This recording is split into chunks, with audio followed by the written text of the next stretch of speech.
You're listening to Radio Detritus. This podcast is 100% audio. No video or text available. This MP3 will self-destruct in exactly 1 hour. We know you're a busy man, and we'll try to make this as short as possible. Ooh, that's a bingo. By the way, when I don't eat breakfast, I'm fucking pissed off. Thanks. And get ready for way more audio than you asked for. I haven't got time for this Mickey Mouse bullshit. Having you here gives me a second breath. I can't keep doing this on my own with these people.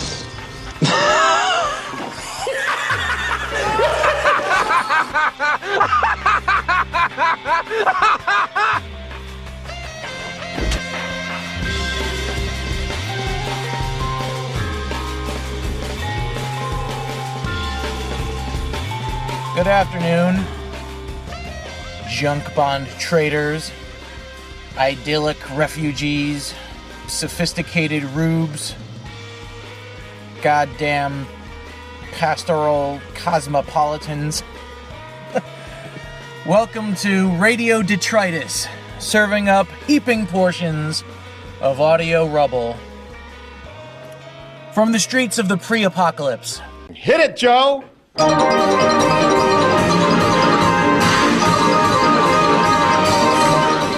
We are here for the same reason anybody plugs into a sonic grenade full of audio shrapnel: to collect tiny bits of novelty. So, here we go.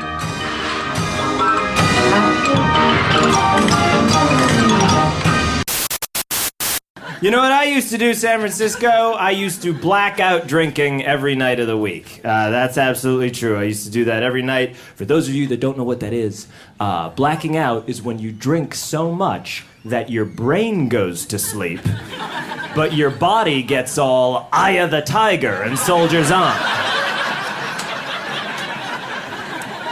I used to do this every night of the week. I'm not proud of that fact, by the way. I'm not proud that I blacked out every night. I'm not proud that I saw the movie The Notebook in the theater. But it happened.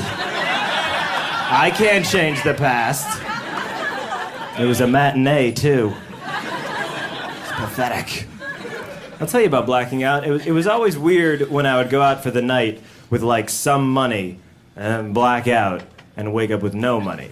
It was even weirder, though, when I would go out for the night with some money, black out, and wake up with more money. Because that means that I earned money.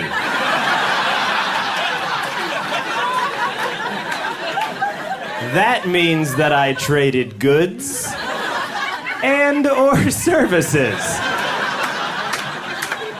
Which is scary, but sometimes I'd almost be proud of it, you know? I'd be like, wow, I turned $20 into $100.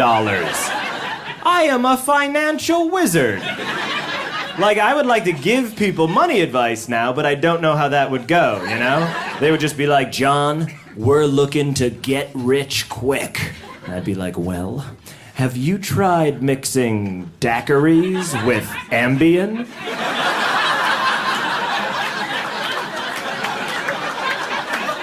They're like, does that work? I'm like, it didn't not work.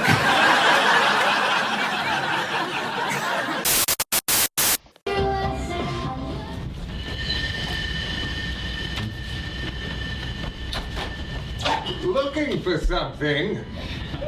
A missing account ledger. The only paper trail connecting you to an embezzlement scheme that goes back 10 years. Your days of using the corporate account for your personal piggy bank are through.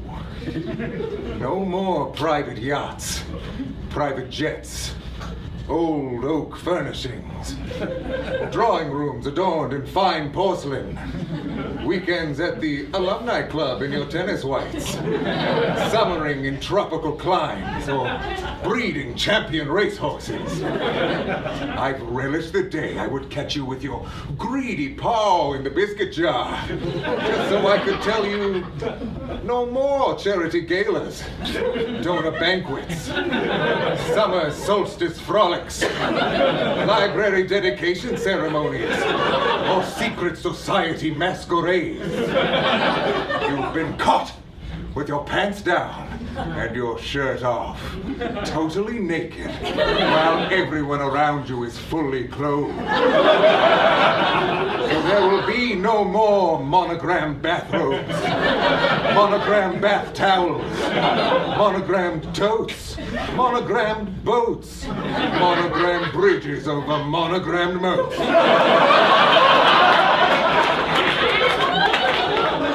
Monograms on your fruits, monograms in your flutes. And lest we forget, your monogrammed seersucker suits. You dipped your hand in the well one too many times. And a little boy hiding in the bushes caught you red-handed. That little boy was me. So there will be no more sexually charged games of baccarat with the provost's wife. No more riverboat expeditions down maiden tributaries seeking out quick fortunes on caches of unmined minerals. And no more wistful, dusk memories of Marjorie at the cabin. Her body lithe in that little khaki number of hers. Arms draped around your neck as she nurses at Tom Collins and considers her misspent youth. No more big fat rubies. And no more fat big boobies. Yes. You've been a bad little piggy. But when you went to market, all you got was implicated in a major white-collar crime.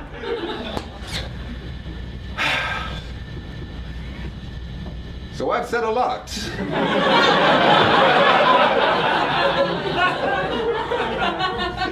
What have you got to say for yourself, Clarence? Oh, you're looking for Clarence. I'm Henrik. Ah, yes. Well, do give him the message.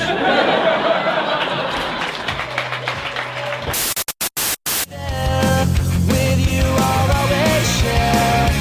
Because when the sun shines, we'll shine together. Told you I'll be here forever.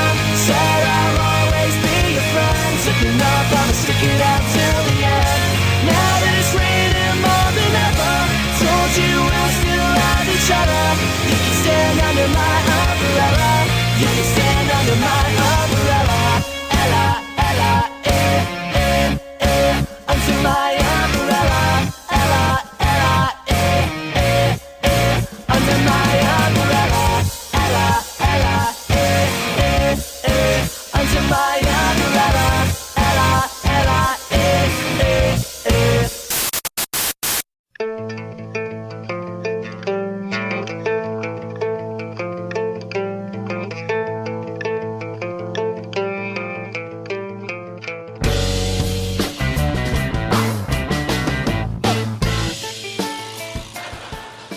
You know, because cake or death, that's a pretty easy question. Anyone can answer that. Cake or death?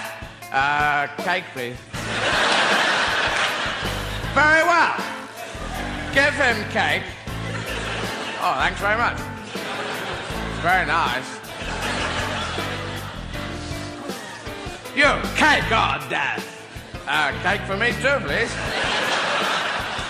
Very well. Give him cake too. We're gonna run out of cake at this rate. You, cake or death? Death, please. No, cake, sorry. You said death first. Death first. No, I meant cake. Oh, all right. You're lucky I'm Church of England. Cake or death? Cake, please. Well, we're out of cake. We only had 3 bits and we didn't expect such a rush. So what do you want? Well, so my choice is or death?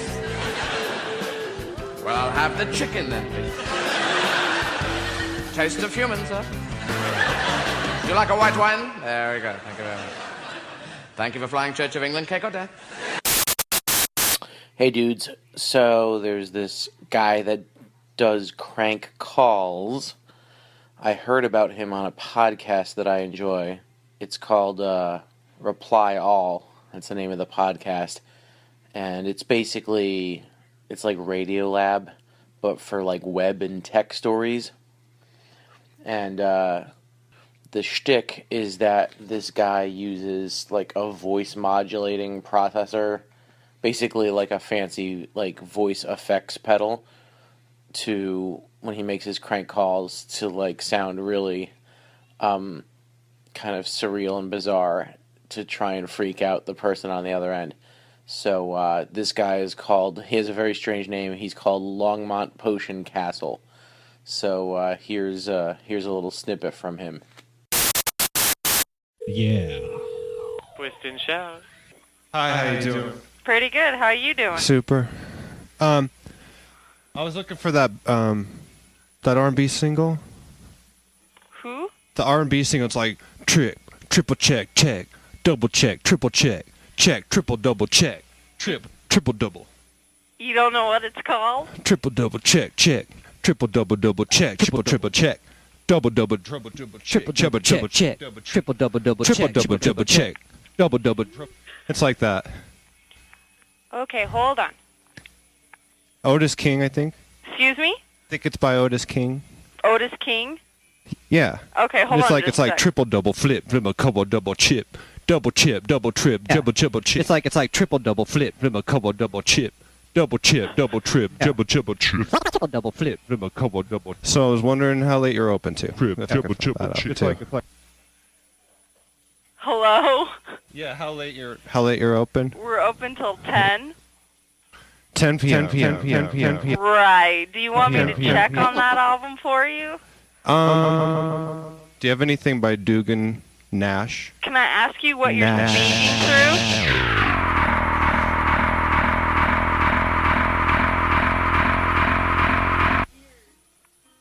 Yeah, hello. I've got some kind of interference. Okay, yeah, we can barely hear you. Okay, no, I'm talking about Dugan Nash.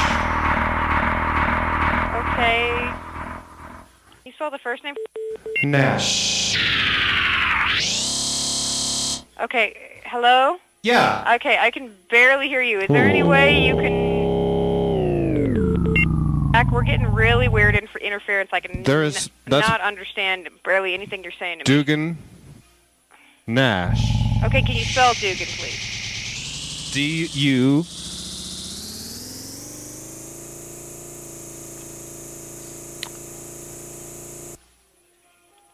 And they do that one song that's like double flip, double triple flip, triple check, triple flip, triple flip, triple check, double flip, double triple. Okay, double flip. They do that one song that's like double. Nash.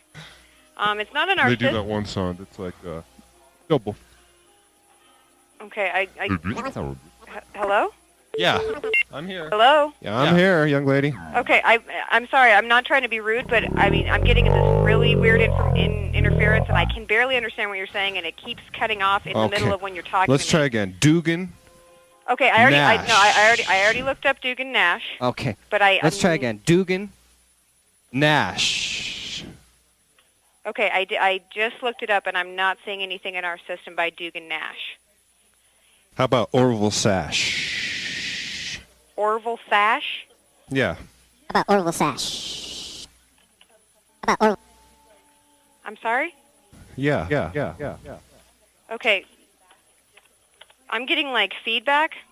Your voice is echoing. I don't understand. I really don't. Well, I'm not trying to, poke fun at anything. Well, no, I'm... Sir? Yeah, I'm here. Okay. Orville Nash, right? Yes, I looked up Orville Nash. I could not find it. And Nash. Okay, goodbye. Thanks.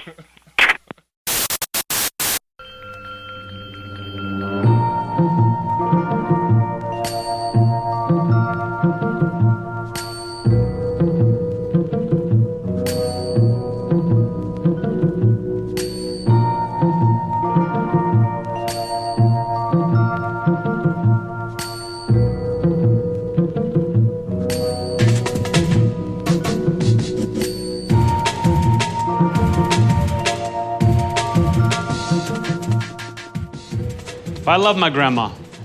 Loved her very much. My grandma taught me about a lot. Taught me what religion is. Taught me everything you can know about religion. And one quick story, I'll tell you now. When I graduated from high school, my grandma came to me, gave me a big hug, said, Anthony, I'm so proud of you. You're my first grandchild to get to go to college. What can I do for you? What can I give you before you go to college? And I said, honestly, Grandma, all I need from you is money. Yeah, I know you guys have never been, but college is expensive. And my grandma said, okay, Anthony, I understand. So a couple months go by, it's the end of the summer, I'm packing up my dad's car, getting ready to go to school, and my grandma walks up, says, Anthony, here, before you leave, take this. And she handed me a brand new Bible, King James Version. And I said, thanks, Grandma, that's exactly what we talked about.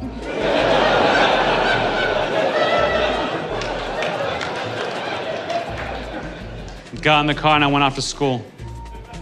A couple of weeks go by, I'm hanging out in my dorm room, having a good time, when the phone rings. It's my grandma. Says, Anthony, just calling to see how college is going. I said, Grandma, college is the best. I'm having the time of my life. But to be honest, I'm already starting to run low on money. And I could use a little bit, like we talked about. She said, okay, Anthony, well, let me ask you this. Have you been reading your Bible? And I said, totally, Grandma. I'm on chapter 4.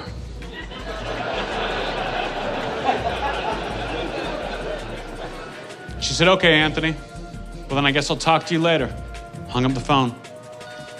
A couple of months go by. Now I'm really starting to struggle financially. I'm gonna have to drop out of school if I don't get some money. So I call my grandma in a panic. I say, Grandma, please, it's Anthony. I'm having the time of my life in college. I love it here.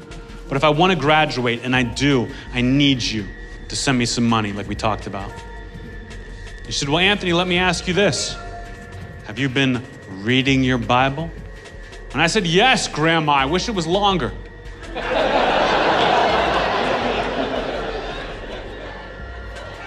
And she said, okay, Anthony. Well, then I guess I'll talk to you later. Finally, it's the end of the school year. I've got straight A's, but I'm dropping out of college because I have no more money left. And I'm furious. I'm close to tears cleaning out my dorm room. When the phone rings, it's my grandma. She says, Anthony, I heard you're dropping out of school today. How come? And I said, you know goddamn well how come, Grandma. Because you wouldn't give me any money. She said, well, Anthony, let me ask you this. Did you read your Bible? And I just hung up the phone. I was so pissed off. Took everything out of that room. The last thing I took off the shelf, the last thing I took out of that room was that Bible my grandma had given me. Took it off the shelf, held it in my hands, and for the first time, I actually opened it up. And right there, on the very first page, in my grandmother's handwriting, it said, fuck you.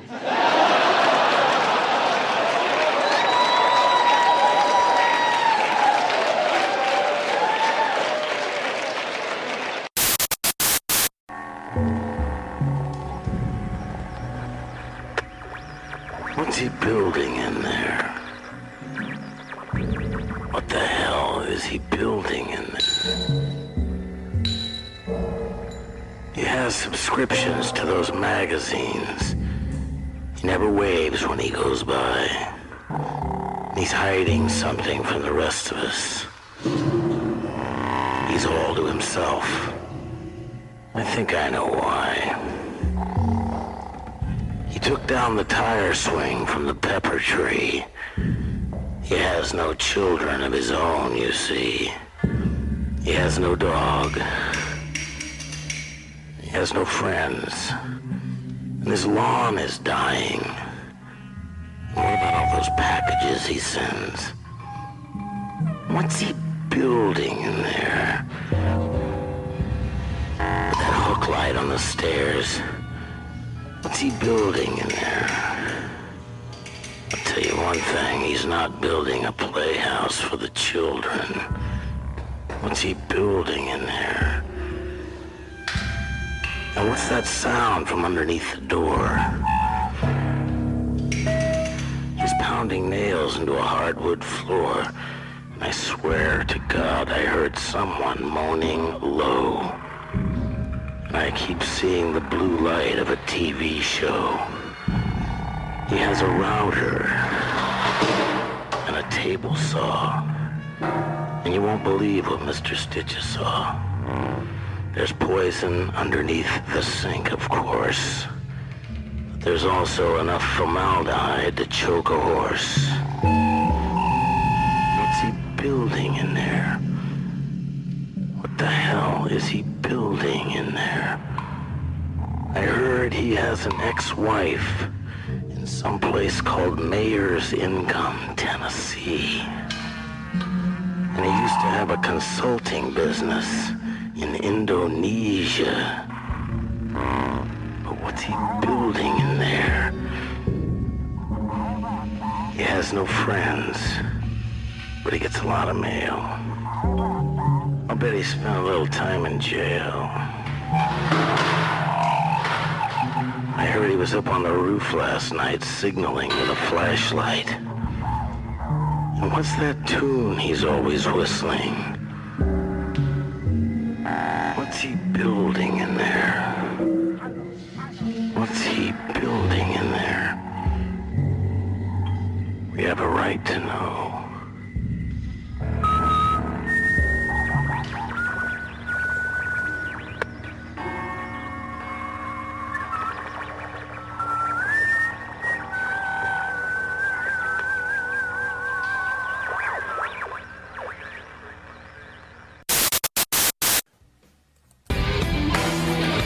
Stone Cold Steve Austin. Earlier tonight, some controversial remarks from Triple H concerning the Royal Rumble match this Sunday, and I was just hoping to get your comments on what Triple H had to say. What? I was hoping to get your comments. What? I was hoping to get your comments on what Triple H said. What? You want my comments? What? You want my comments about what Triple H said? What? Is that what you're asking me? What? Speak up, hold the microphone so I can talk. Me and Triple H have differing opinions. I said we don't agree. I don't agree with Triple H. You got time for me to tell you a story? I'm going to tell you a story right now. A story about a man named Stone Cold Steve Austin who rolled into Dallas, Texas last night. And when I rolled into Dallas, Texas, I was real thirsty. So I went to a bar and started drinking beer. And more beer. And more beer. Then I started throwing darts. Playing pool. Drinking beer. Then I got on one of those mechanical bulls. I rode that bull front ways, sideways, backwards, front ways, two-handed, one-handed, no-handed. Finally had to shut that summits down because I wore it out. Then I started drinking more beer. And I started a fight. And the whole bar started fighting. I whipped everybody's ass. I threw them all out the door. Every single one right out the door.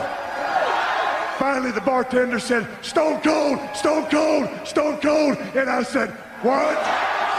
He goes, "Why are you throwing everybody out the damn bar?" I says, "You dumb son of a bitch, I'm getting ready for the Royal Rumble." I said, I'm getting ready for the Royal Rumble. And the bartender looked at me and he said, Stone Cold, and I said, what? He said, I heard Triple H is coming back to win the Royal Rumble. I drank some of that beer. I put that beer down. I looked at that bartender right in the eye, and I said, what? He said, I heard Triple H is coming back to win the Royal Rumble. And I said, Triple H is going to do a lot of things in his life, and he made a big comeback. He looks great. Phenomenal. He's the game. He's that damn good. The bottom line is, he can do all the bench presses, shoulder presses, lat pull downs, barbell curls, tricep extensions, squats, deadlifts, bent over rows, sit-ups, crunches, leg lifts.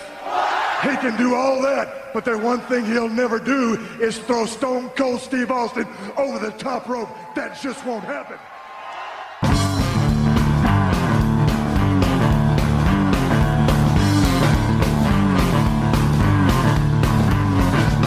Sharks patrol these waters. Sharks patrol these waters. Don't let your fingers dangle in the water. And don't you worry about the Dayglow Orange Life Preserver. It won't save you. It won't save you. Swim for the shore just as fast as you are able. Swim like a motherfucker. Swim.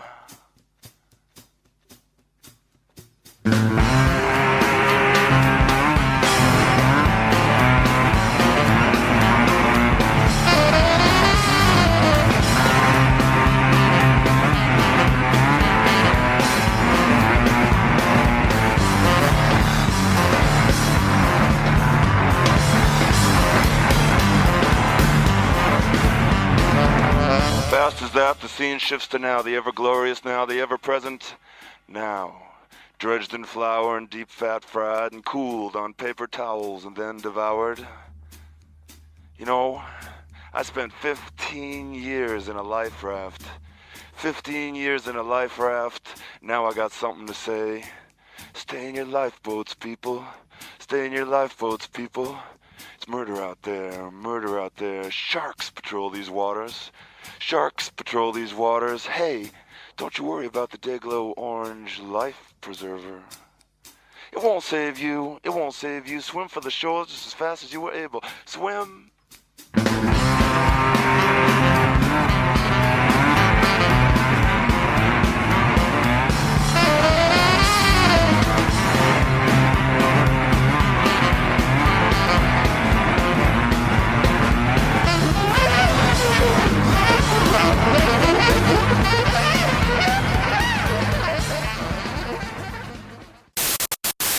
Very well. They're coming. Now we'll see how these Russians deal with a crack SS division. Hans? Have courage, my friend. Yeah. Hans, I've just noticed something. These communists are all cowards. Have you looked at our caps recently? Our caps? The badges on our caps. Have you looked at them? What? No. A bit. They've got skulls on them. Have you noticed that our caps have actually got little pictures of skulls on them? I don't, Hans, are we the baddies? Let's see. We should be able to hold them at this point here, at least for a few hours. And why skulls, then? What? Why skulls? Well, maybe they're the skulls of our enemies. Maybe. But is that how it comes across? I mean, it doesn't say next to the skull, you know, yeah, we killed him, but trust us, this guy was horrid. Well, no, but... I mean, what do skulls make you think of? Death, cannibals, beheading, pirates. Pirates are fun. I didn't say we weren't fun, but fun or not, pirates are still the baddies. I just can't think of anything good about a skull. What about pure Aryan skull shape? even that is more usually depicted with the skin still on. Whereas the Allies... Oh, you haven't been listening to Allied propaganda. Of course they're going to say we're the bad guys. But they didn't get to design our uniforms. And their symbols are all, you know, quite nice. Stars, stripes, lions, sickles. What's so good about a sickle? Well, nothing. And obviously, if there's one thing we've learnt in the last 1,000 miles of retreat, is that Russian agriculture is in dire need of mechanization. Tell me about it.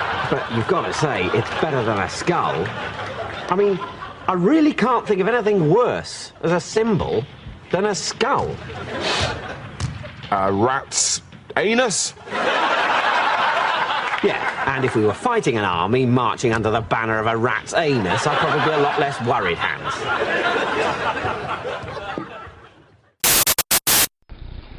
Okay, guys, these eggs have given us a lot of trouble in the past. Does anybody need anything off this guy, or can we bypass him?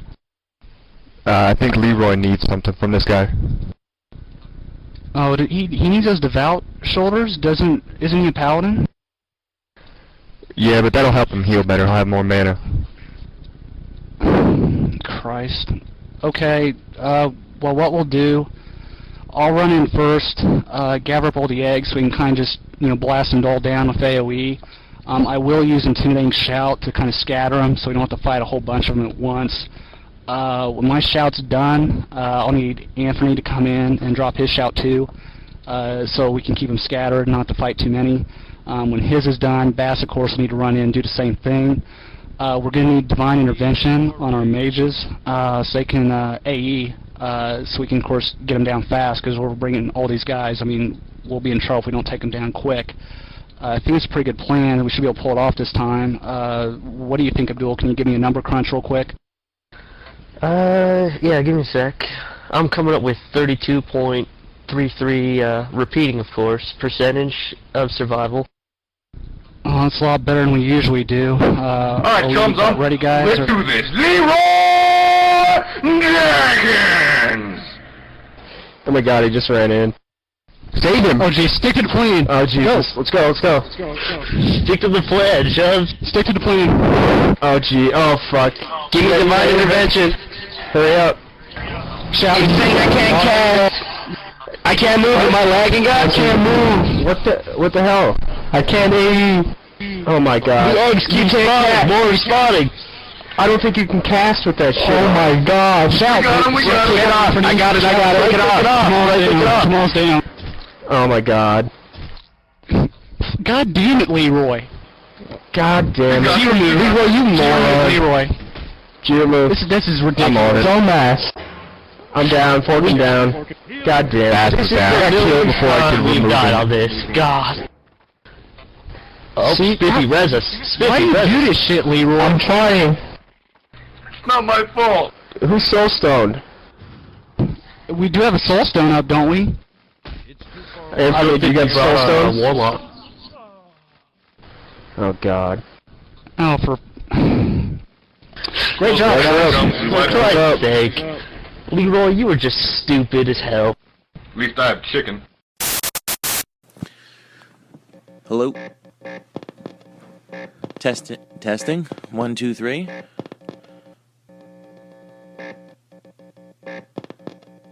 Hello. Check. Testing. 1, 2. Not really sure what's happening, but I guess that means it's time to sign off until I get this fixed. Thanks for joining me here on Radio Detritus, and hopefully there will be more episodes if I get this thing. I'm not really a technical guy, so I'm gonna basically turn it over to my friends Dewey and Pete, who are gonna help me check the input and check the output. But in the meantime, you know, just good luck with those slings and arrows, and enjoy what John McCrea might call the double wide shine on the boot heels of your prime. This has been 100% audio. No audio was harmed in the making of this podcast. Tune in next time for more input and more output. Thanks, and keep your eyes on the road, you goddamn heathens. What's the input? Well, check the output. What's the input? Oh, check the output. Yeah, no, do it with the input. Oh, check the output. Oh, what's the input? Oh, check the output. Hey, Dewey. Hey, Pete. Hey, Dewey. Hey, Pete! Who's the input? Oh, check the output. Who's the input? Check the output. Who's the input? Check the output. Who's the input? Check the output. Who's the input? Output. Input. Output. Input. Output. Please excuse my dear Aunt Sally. Please excuse my dear Aunt Sally. Please excuse my dear Aunt Sally. Please excuse my dear Aunt Sally. Please excuse my dear Aunt Sally. Please excuse my dear Aunt Sally. Please excuse my dear Aunt Sally. Please excuse my dear Aunt Sally. Ooh, I got my biggest car. I got my biggest car. Good luck. I got my biggest car. I got my biggest car. Good luck. I got my biggest car. I got my biggest car. Good luck. I got my biggest cars. I got my biggest car. Now, don't mind you rinsing me or drinking your lunch out of a bottle, but don't waste your time trying to cross-examine me.